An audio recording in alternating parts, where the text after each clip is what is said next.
doesn't want to push. Ugh.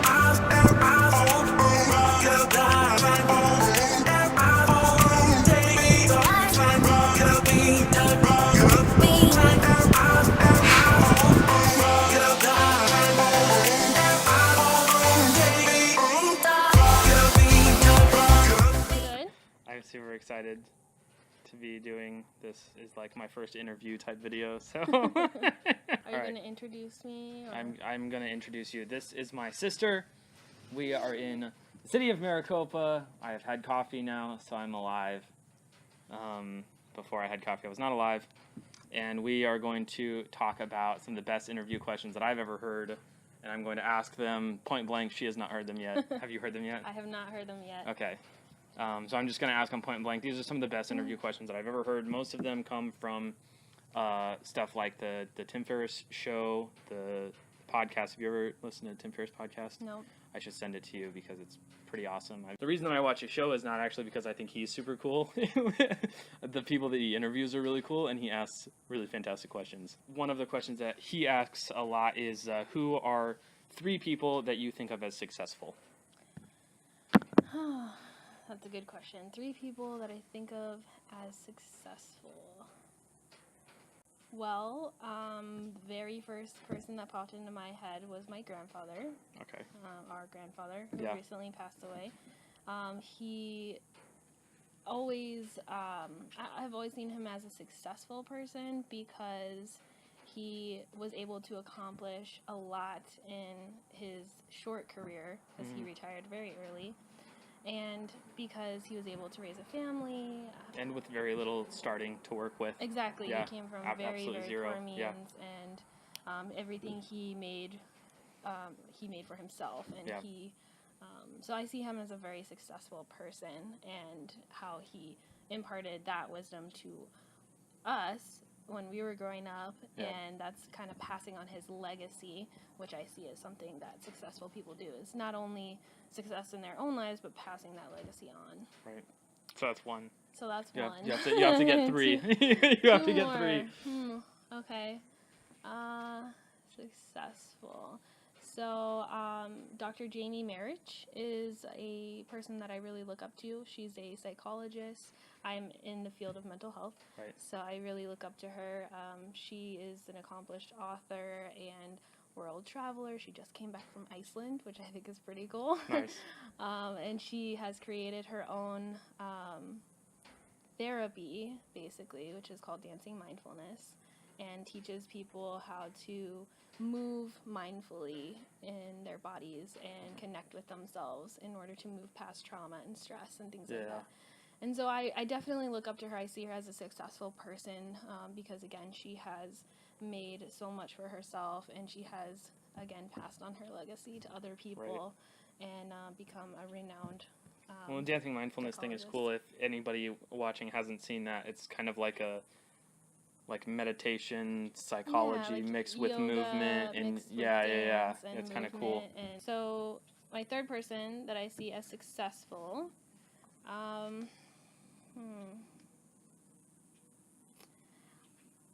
I know this is kind of a douchey answer, but I'm gonna say myself. No, I think that's actually, that could be very insightful. I feel that, I still have a long way to go in my career, in my, life in general. But I feel that up to this point, I have been pretty successful. Definitely not on my own. My parents, my family, God, my husband, everybody has really contributed to my success. Yeah. But I feel like... No, I'm absolutely going to I like that you said that, though, because that actually, I feel like if you take the top 3 people that you think are successful and you cut that down and find 2 and then make yourself the third person, I like that a lot. I like it a lot because that's the whole thinking of something and then making it a reality. Self-fulfilling prophecies. Claim it. Yeah. Okay, so the next question is going to be, what book have you gifted the most? That is an easy solid one. Question. It's an easy one. It's a solid question, though. The very first one that popped into my head is going to be Saving Your Marriage Before It Starts. Interesting. It's one of my favorite books, and my husband and I read it before we got married. I actually read it in a class. And you've gifted this book regularly. Yes. Interesting. I've given it to, I think, 2 other couples that were engaged, and it's awesome. It's all about expectations in marriage and how, a lot of people think that divorce happens because of money problems or communication problems or kids or whatever it is that causes tension in the marriage, which results in divorce. Right. But really, it's all about failed expectations. Okay. Or having unrealistic expectations of each other. Yeah, I think that's true of any relationship, not just marriage.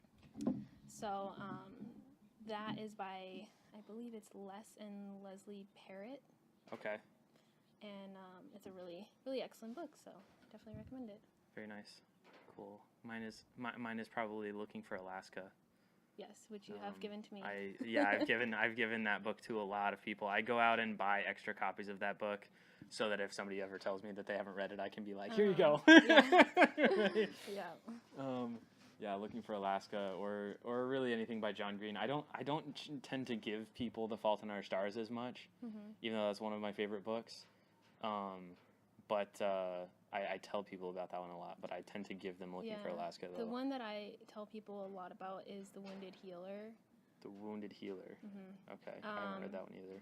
It's also nonfiction. It's basically about counseling.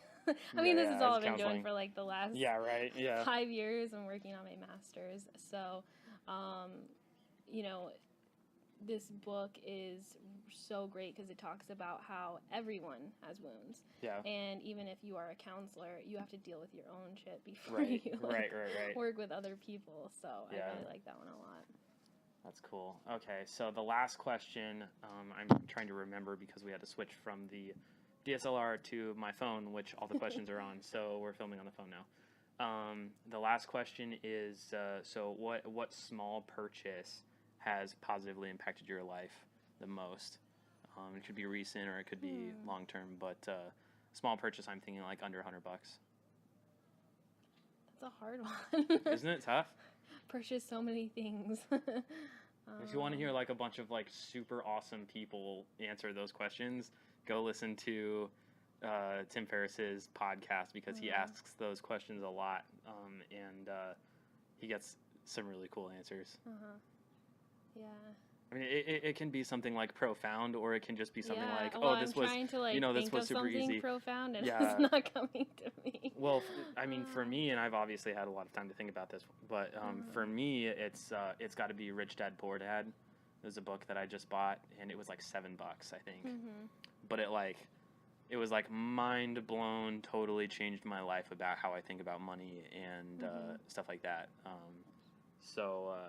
If you've never heard of that book, it's by Robert Kiyosaki is his name, and he talks about growing up in a world where he basically had 2 different fathers, his biological father and then his best friend's dad.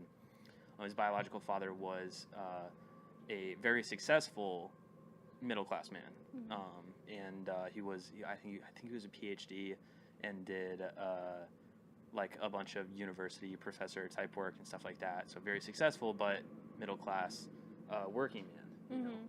And then his friend's dad was a businessman, business owner, and ended up building like a multi-million-dollar empire.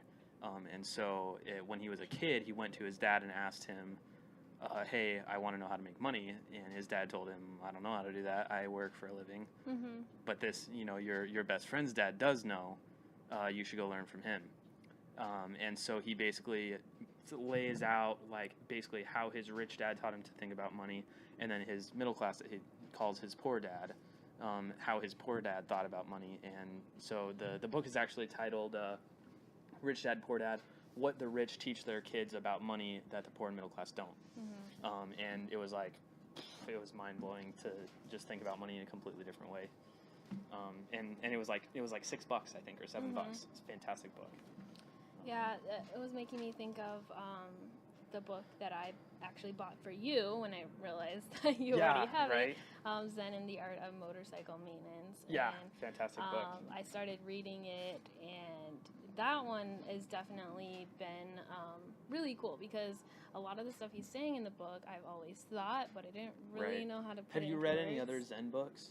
Um, So it was like a thing for like a decade. The thing to do was write a book that called Zen and no, whatever, I you know what I haven't, mean? no. So This is there's the first a one lot I've- of people that have done that. So Zen and the Martial Arts was my first one that I read, and that's by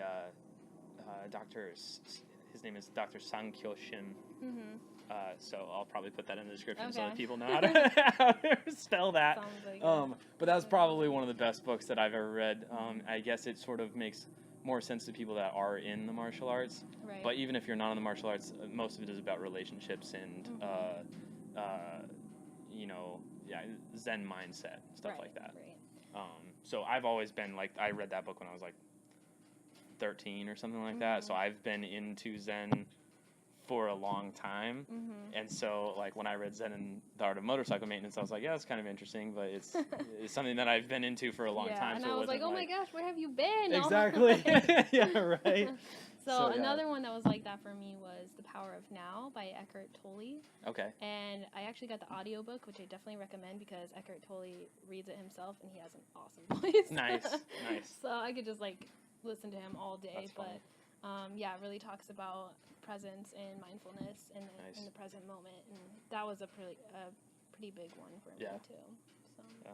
Generally the question is, look back to your 23-year-old self. If you could tell your 23-year-old self anything, having learned what you know now, what would it be? But we're going to go back to your 20-year-old self. My 20-year-old self. So I was in college. Right.